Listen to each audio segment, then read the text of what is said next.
د شهریار پاچا او د هغه د ورور شاه زمان په باره کې وایي چې په تیرو زمانو کې او د لرغونو پیړیو په وختونو کې د ساسانیانو د کهول له غټو پاچاهانو څخه یو لوی پاچا و چې د هند او چین د ټاپوګانو په سیمه کې خپله پاچاهي کوله. دې پاچا خورا زیات لښکري کسان نازول، ډېر ساتندویانې ساتل، پلي او سپاره جنګیالي پالل، بې شمېره نوکریانې روزل او بې حسابه خادمان په نس مړول.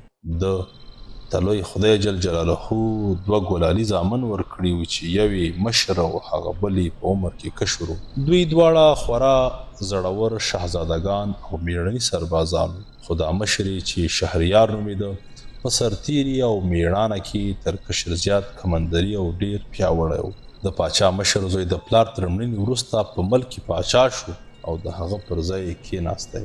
وایي چې د په خپل هیواد کې ډیره ښه پاچاهي کوله، د ملک پر اوسیدونکو زیات مهربانه و او د دوی ترمنځ یې پوره عدالت چلوه. د نوم په دې کې وتلی و چې د خپل ښار اهالي او د هیواد وګړي بې له توپیره ډیر پر ګران و او تل یې له هر بابته د دوی بشپړه غمخوري کوله.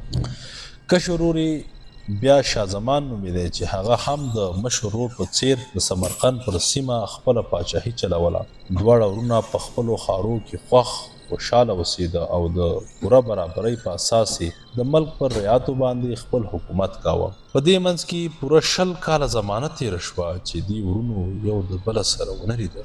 د خدای جل جلاله کارونه دي. یو ورځ چې مشر ورور ته د کشري ورور د لیدو لیونۍ تلوسه ور ولاړه شوه، نو سمدستي خپل وزیر راوباله او هغه ته یې امر وفرمایي چې ژر تر ژره به یې د ورور ملک ته په سفر ولاړ شي او زما تر سلام ویلو وروسته به هغه ته بلنه ورکړي او تر دې ځای پورې به یې راولي. وزیر هم د پاچا امر په سر او سترګو ومانه او په بیړه د شاه زمان د مملکت پر خوا په سفر روان شو. کله چې سمرقند ته په خیر او سلامتۍ سره ورسېده، نو تر روغبړ وروسته یې د شهریار پاچا سلامونه هغه ته وویل او ورته څرګنده یې کړه چې ورور دې خورا زیات درپسې تېر شوی دی، نو ځکه تاسې ته بلنه درکوي چې یو ځل یې د لیدنې دپاره ځان هلته ورسوئ.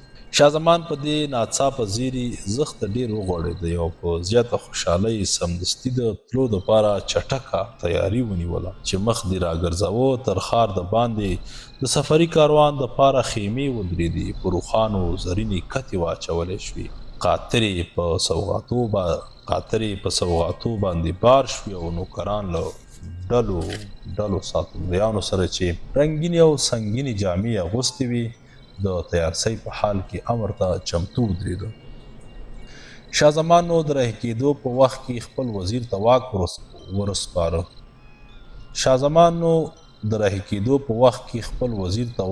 وروسپاره چې د ده په غیاب کې د سرکاري چارو دنده پر غاړه واخلي. اوس نو په داسې حال کې چې باجې په شړپ غږېدې، ډمامې خپرېدې او ډولونه په خرپ وهل کېده، شاه زمان له خپلو دوستانو درباریانو څخه خدای پاماني واخیسته او د مشر ورور د مملکت پر لوري د شاهانه کاروان په مخ کې د سفر لاره په خوله ورکړه. کاروان چې یو لږ څکل له ښاره څخه لرې ولاړی او له بلې خوا د ماښام وخت هم ورباندې راورسېدی، نو د تم کېدو پر مهال شاه زمان ته یو شی ور په زړه شو چې په ماڼۍ کې ځینې هېر شوي او پاتې شوي وو. حال هېڅ چاته ونه وایه او خپ و چپ یوازې په پټه خوله د هغه شي د راخیستو دپاره بیرته تر خپلې ماڼۍ پورې راستون شو. کله چې قصر ته ننوتی، نو داسې څه یې هلته ولیده چې هېڅ باور یې نه کاوه، ځکه په دې شیبه کې شاه زمان خپله ارتینه یوه تور زنګي سره چې هغه یې د مریانو له جملې څخه یو بدمخی مري و په داسې حال کې ولیدله چې دې بدلې ورته ویلي او هغه سرنګۍ ورسره غږوله. د دې ناببره پیښې په لیدو سره د شاه زمان پر سترګو توره شپه شوه او له ځان سره یې وویل دا لا زه له ښاره نه یم وتلی چې بیا دا حال دی، خو کله چې د یو څه مودې دپاره هلته له ورور سره پاتې شم، نو هغه وخت به دا بې پته او بې عزته ښځه څه نور کارونه هم ونه کړي. بس نو بې له درنګه یې توره له تیکې راویسته او د ننګ د پر ځای کېدو لپاره یې د دواړو سرونه ځای پر ځای غوڅ کړه. هغه هېر شوی شی راخیستی او یا نه راخیستی، خو د خپل غضب د خورېدو په حالت کې چې په ځان نه پوهېدی، یو دم له ماڼۍ څخه سمدستي راووتی او مخ د کاروان پر خوا بیرته راغی. له رسېدو سره سم یې په همدغه توره شپه کې کاروان ته د کوچېدو امر وکړ او د سفر لویه لار یې په خوله ورکړه. له یو پړاوه راتېرېده او بل پړاو ته رارسېده څو چې د ورور ښار ته نږدې راغی. تر ښار د باندې چې واړول نو یې خبریال د خپل رور دربال ته واستوه چې د ده د راسېدو زیری ورباندې وکړي. شهریار چې کله د خپل کشري ورور د راتلو نیکمرغه خبره واورېدې شهریار چې کله د خپل کشري ورور د نیکمرغه راتلو خبرې واورېدې نو له ډېرې خوښۍ څخه په کالو کې نه ځایېدی او په بیړه یې د ورور د لیدنې او تاوده هرکلي لپاره ځان راورساوه. تر جوړ تازه وروسته یې یو د بل حال وپوښتی او څو ګړیه په خواږه بیان تاده او تاوده مجلس یو د بل سره کښېوته. شهریار پادشاه د ده په ویاړ په ښار کې رنګه دروازې ودرولې او ښکلي بیرغان په هر ګوټ کې ورپول. په دې ډول نو د ده د ښه راغلي دپاره پرتمین جشنونه ونیول او هم په هره ورځ او هره شپه کې د ده د ساتیرۍ دپاره هنري مجلسونه او په زړه پورې محفلونه په یوه او بل ځای کې جوړول. خو د شاه زمان چې زړه له ډېره ګرومه ډک او له بڼې څخه هم زیات غمجن او خفه ښکارېدی نو هېڅ شي چندیانې خوند نه ورکوه او نه یې طبیعت غوړېده. هر ځل چې به د خپلې معاینې ناوړه چاره ورپه یادېده نو غم به ډېر زور پر کاوه. ورځ په ورځ یې د مخ بڼه ژړېده او سیکې په بدن کې نه پاتېدی. شهریار چې د ده اندېښمن او ګرومجن حالت ته کتله نو داسې ګمان یې کاوه چې ښایي دا به له دې څخه ورپېښه وي چې د خپله وطنه څخه رالرې شوی دی.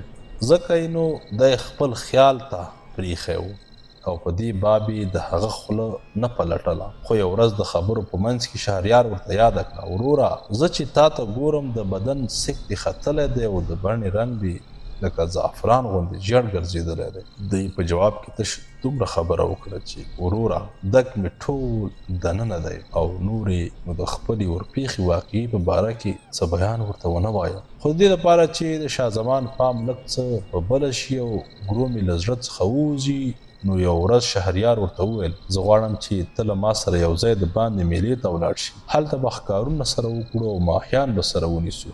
ښایي چې زړه به دې لږ څه وغوړېږي او وجود به دې نوکی درته بیدار شي. خو شاه زمان چې په ځان کې دننه خوړل کېده او خټه طبیعت یې په داسې هوسانه ساتېریو باندې چندیانې نه سمېدی نو له تلو څخه ډډه وکړه او مشر ورور یې یوازې کړ او په یوازې سر خپل ښکار ځای ته لاړ. دلته پرېږده چې خپل ښکارونه کوي او را به شو شاه زمان ته چې هغه ته لا د ژوند څه نورې عجایبې نندارې په مخه ورځي. شاه زمان ته چې ځای ټیک نه ورکوه او زړه یې له ګرومه څخه چاودېدلو ته رسېدلی و نو یې د ماڼۍ په تالار کې له یوه سره تر بله سره اوږده ګامونه اخیسته او په زړېدلي سر یې په خپل ګریوان کې له ځانه سره د زړه غمونه شمېرل. دا مهال په ښار کې وختي ډنډوره وهله شوې وه چې پاچا له خپله میلمه وروره سره د ښکار ځای ته په ملت تللی دی او ښایي چې یو څو ورځې هلته تېرې کړي.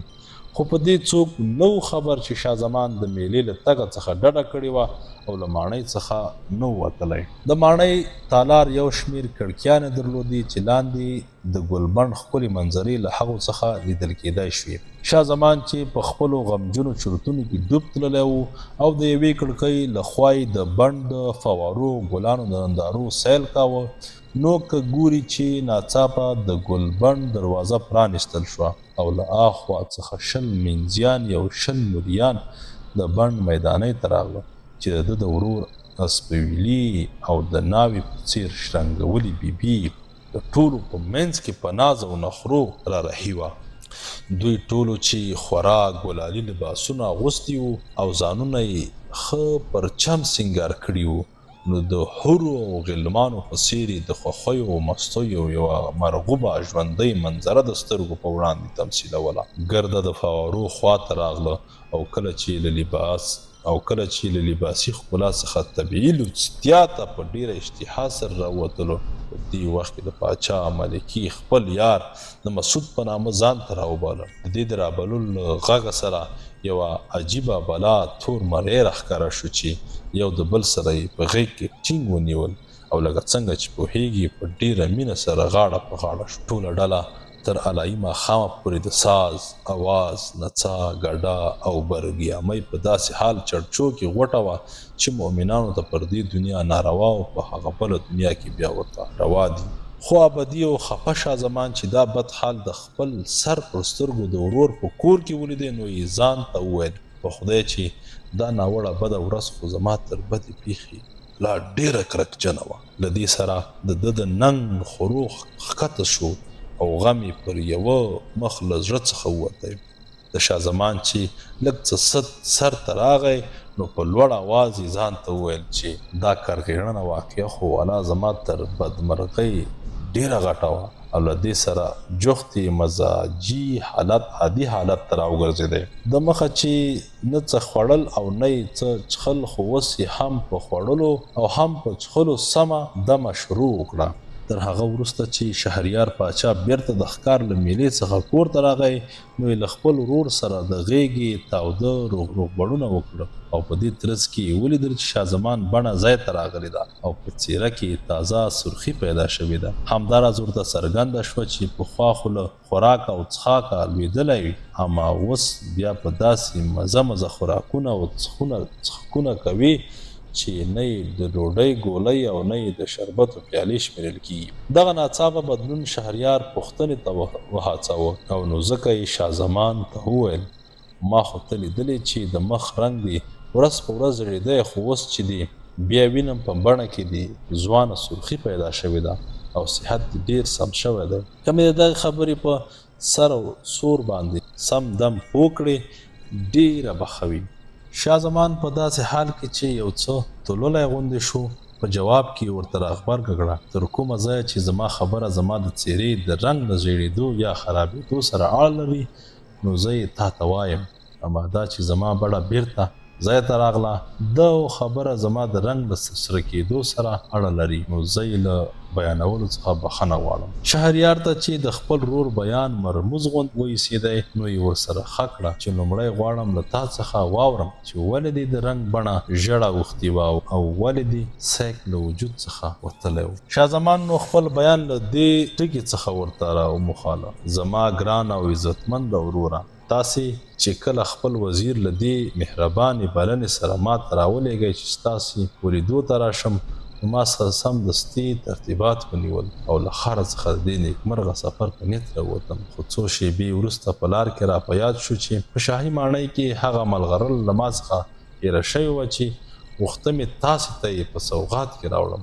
ځکه نو بیرته په بیړه د ماڼۍ خواته ستون شوم او هلته مې له بده مرغه خپله ارتینه په داسې حال کې ناڅاپه ولیده چې د زنګي مري سره په عشرت لګیا وه. دوی مې دواړه هلته ځای پر ځای ووژل او ستاسې پر لوري مې مخ راونیوی. د دغې ناوړې پیښې په باب د چرت خرابۍ له ما سره سهار او ماښام ملګری و چې نه یې زه خوښۍ ته پرېښولم او نه خوشحالۍ ته. دا هغه سبب چې زما د مخ رنګ یې پر بل حال اړولی و او زما د بدن سیک یې راڅخه کلی و. خو دا چې بیرته زما بڼې ته ګلناره سرخي راوګرځېده او په بدن کې مې سیک پیدا شو دا یوه داسې خبره ده چې تاسو ته یې له ویلو څخه خورا ډېر معذرت غواړم. شهریار چې د خپل ورور ټول بیان واورېده نو تلوسه یې نوره هم په تر پخوا لا زیاته شوه او په ټینګه یې پر ده باندې نارې کړه ستا دې په خدای قسم وي که به دغه ستا د ژړېدو دلیل هم راته نه وایي.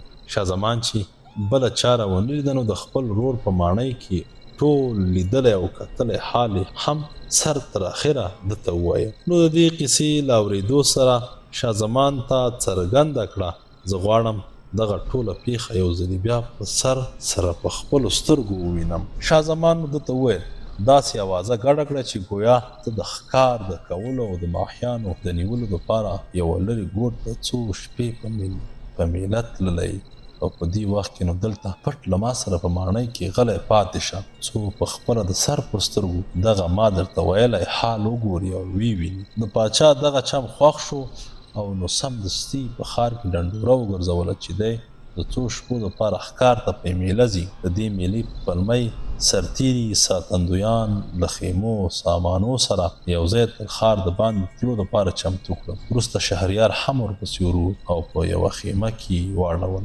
نوکرانو ته یې په ټینګه وویل چې هیڅوک ما ته مه راپرېږدئ چې دلته راشي. بیا یې نو خپله څېره له جامې سره بدله کړه او پټې خپکی ځان تر هغه تالاره پورې راورسوه چیرې چې ورور اړولی و. هلته نو د یوې کړکۍ شاته غلی کېناسته چې د بڼ ورشو ټوله ځینې ښکارېدله. څو شېبې لا نه وې تېرې شوې چې بیا ناڅاپه په ډلې ډلې مینځیانې او هغه بیبي او د هغو بیبي د خپلو غلمانو سره جوړې راغلي. دا ځل هم لکه په د مخه پلا کې د مازیګر د اذان تر مهال پورې هغه چړي چړاو ادامه درلوده لکه څنګه چې شاه زمان قصه ورته کړې وه. شهریار چې دا ناپېښه حال په خپله ولیدی نو څه به درته وایم چې څه دې له سره والوتی او په داسې حال کې چې د قهر څخه په ځان نه پوهېدی پر شاه زمان باندې غږ وکړ درغورځه چې همدا ګړی ډېر لرې وتښتو او مخ پر برهو ونیسو. نور نو زموږ د پاره نه پاچاهي په کار ده او نه د پاچاهۍ واکمني. باید یوې داسې خواته خپل مخ ورته کړو چې هلته داسې څوک ونه ویني چې زموږ په څیر دغه شان کړغېړنه بدمرغي په برخه شوي وي. خو که چیرې دا کار نه کوو نو تر دې ژوند مو 100 کوټې مرګ ښه دی. دواړه ورونه د یوې پټې دروازې لارې خپ له ماڼۍ څخه ووت او په چا یې ځان ونه لیدی. یوه شپه او دا بله ورځ یې کومه لاره په مخه واخیسته او مزل ته یې ادامه ورکړه. په لار کې یوې داسې ونې ته ورسېدی چې د شنه چمن په منځ کې ولاړ ده. هلته مالګین سمندر هم څپې وهلې او هغه ته ورڅیرمه یوه نرۍ ناله بهېدله. پر ناله باندې یو غړپ اوبه په لپ وڅښلې او دمه یې وکړه چې د ستړیا څخه یو څه ساه واخلي. کله چې ورځ پخه شوه او د غرمې مهال راورسېدی نو سمندر په لیونیو څپو باندې راغی او د لویو باډاسکو له منځ څخه یوه توره خوړسکه راجیګه شوه چې سر یې تر اسمان رسېدی او د چمن په ورشو کې د دوی لوري ته حرکت راکاوه. شهریار او شاه زمان چې د عجیبه پیښه لیده نو خورا زیات وډارېده او له بیرې څخه د ونې سر ته وخته چې خورا ډېر جګ و. د ونې له لوړه سره څخه یې لاندې کتل او حالات یې څارل چې نور به لا څه پېښېږي. ګوري چې هغه توره لوخړه ناڅاپه په یو پیډونګ دیب بدله شوه چې ونه یې بې سده جګه وه. کوټه یې تر اندازې غټ و، سینه یې زیاته پلنه وه او پر خپل ناتیاره سر باندې یو صندوق راخیستی و.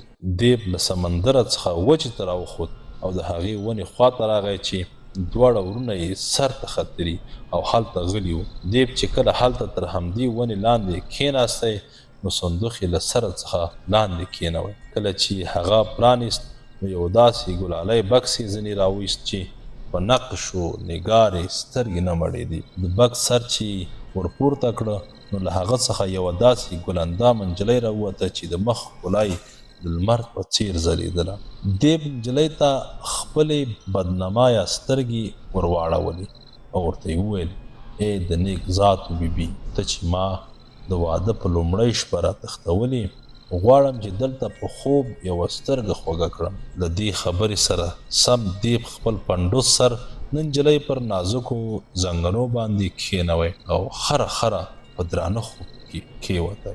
لږ ګړی وروسته چې ښکلې نجلۍ تر سر پورته لوړ وکتل نو د درختې په سر کې هغه دواړه راتښتېدلي پاچاهان ولیده چې پټه خوله غلي ناست وو. بیا نو نجلۍ د دیب له سره څخه خپل زنګنونه وکښه او د هغه ناشولته کلی پر ځمکه باندې په خپل زنګنونه وکښه او د هغه ناشولته کلی پر ځمکه باندې په کراره او آرامه کېښوله. وروسته نجلۍ تر ونې لاندې جګه ودرېده او د سترګو په اشاره یې دواړه ورونو ته وویل: راتاشئ، له دې به مه ډارېږئ. دوی په جواب کې ورته راغبرګه کړه: ستا دې په خدای قسم وي چې له دې کاره څخه موږ وژغورې. خو نجلۍ چې د دوی لټه واورېده نو یې په تریو تندي ورته وویل: که له ونې نه راتا کېږئ نو دیب در باندې راویښوم چې ځای پر ځای په تاسې ووژني او انډارې به مو راوکاږي. دوی چې له دغه خطرناکه ګواښ څخه زیات وبېرېده نو سوکه راتاسو او نجلۍ ته ورغله. د دیب ناوې د دوی په وړاندې ستوني ستخ وغځېده او بلنه یې ورکړه: ما ټینګه ونازوئ، که نه وي دیب در باندې راویښوم. شهریار چې له ویرې څخه پړک اخیستی و نو شاه زمان ته یې وویل: وروره، ونیسه، وار د مخه کړه او هر څه چې د نجلۍ امر درته کوي هغسې وکړه. خو شاه زمان چې تر ده لا ډېر بیرېدی نو په جواب کې ورته راغبرګه کړه: زه اقدام نه کوم، ته تر ما وړاندې دا چاره تر سره کړه. دوی چې بې له غږ او غوږه په اشاره سره یو بل دې ته ګماره چې ور د مخه شي نو د هاخوا نجلۍ ورباندې راغږ کړه. دا تاسې څه سره وایست؟ وینم مو چې یو بل ته سترګه وښئ. که تاسې نه راځئ او ما نه نازوئ نو زه د عجیبه بلا در باندې راویښوم چې انډی انډی مو کړي او پته مو در ورکه کړي. لنډه دا چې له ډاره څخه دواړه ورونه په دې راضي شو چې د نجلۍ غوښتنې ته غاړه کېږدي. کله چې د نازولو او نازېدلو څخه را فارغه شوه نو نجلۍ په دې وخت کې له خپل بغل جیب څخه یوه بټوه ورته راویسته او له هغه څخه یې بیا یوه غاړکۍ ورته راوښکه چې 570 ګوتمیانې پې ایلې وې. نجلۍ په داسې حال کې چې نازکې مسکا یې پر شونډو باندې اټن کاوه د کیسۍ په لهجه کې له دوی څخه وپوښتل آیا پوهیږئ چې دا به د څه ګوتمیانې وي؟ هغو ایخ پیخ له حیرته څخه شاوخوا ته وکتل او ورته وویل یا بیبي جانې موږ څه نه پوهیږو. وروسته هغې په خپله دوی ته راڅرګنده کړه چې د دغو ګوتمیو خاوندانو د همدغه دیب له ایسارېدو په جریان کې زه نازولی یم. تاسې نو هم به هر یو ماته د یادګار په توګه یوه ګوتمۍ راکړئ. دواړو ورونو له خپلو ګوتو څخه نجلۍ ته ګوتمیانې وروکښې او د مننې په وخت کې هغوی دوی ته څرګنده کړه دغه دیب د واده په شپه راتښتولي. په صندوق باندې وبرېښېدونکي کلپان وځړول او د داسې غرغړه‌يي سمندر تل ته یې ورخوشې کړ چې څپې هر وخت ډکې وهي. خدای په دې نه پوهېده چې د ښه زړه څه وغواړي نو هېڅوک یې له هغه څخه مخه نشي راګرځولی. دواړه پاچاهانو چې له دې نجلۍ څخه په خورا ډېر تعجب دغه راز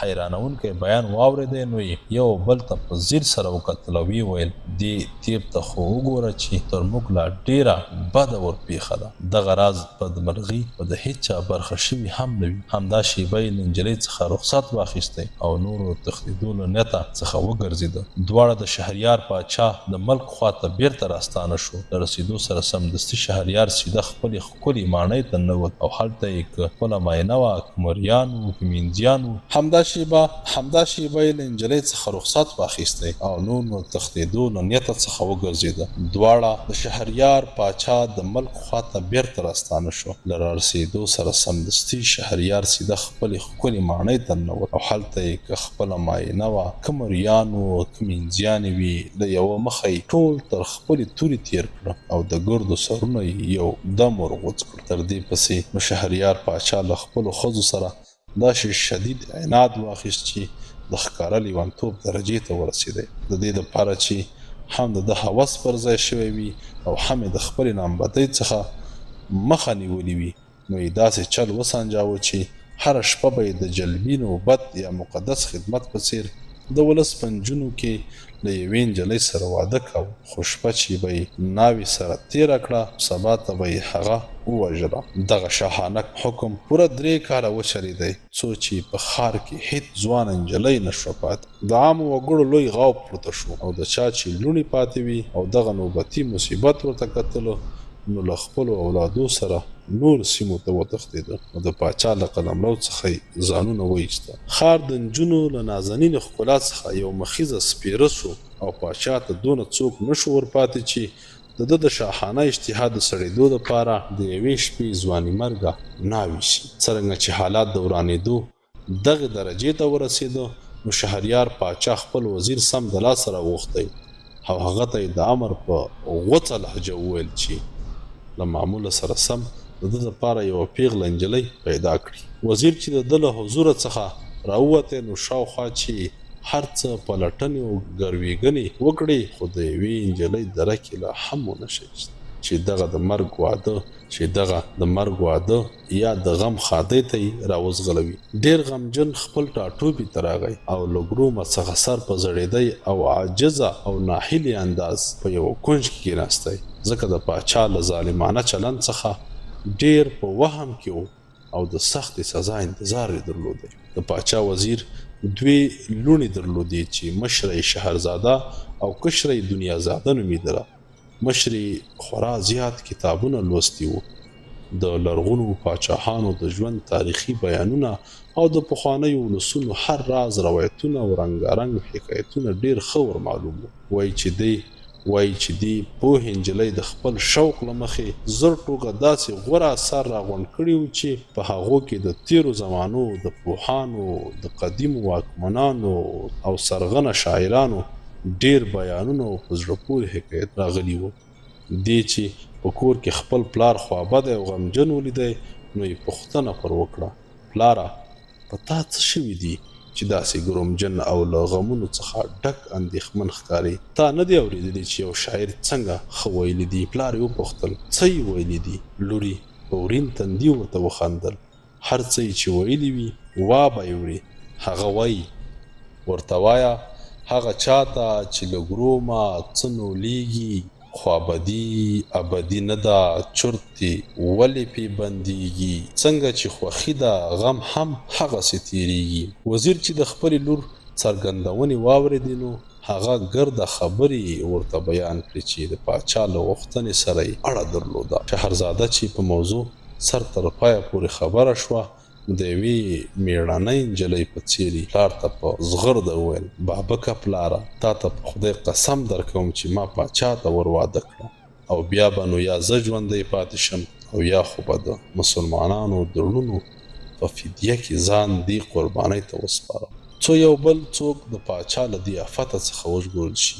د دې خبرې له اورېدو سره د وزیر له خولې څخه چغه وخته. ویې ویل: تا ته په خدای لوړه در کوم چې دغسې لوی خطر ته ځان مه سپاره. شهرزاده چې د خپلې پوهنې په برکت یو مهربانه، تکړه او زړوره نجلۍ وه، نو په ډېر جرأت یې پلار ته په ټینګه وویل: دا کار حتمي دی چې باید وشي. وزیر په بڼکي سره دې ته یاده کړه: زه پر دې بیریږم چې په تا به هم هغه کانه شوې وي لکه د غوایي او خره ترمنځ چې د کروندې له خاونده سره پیښه شوه. شهرزادې چې د پلار خبره واورېده نو یې ورڅخه وپوښتله چې د دوی قصه بیا څنګه وه.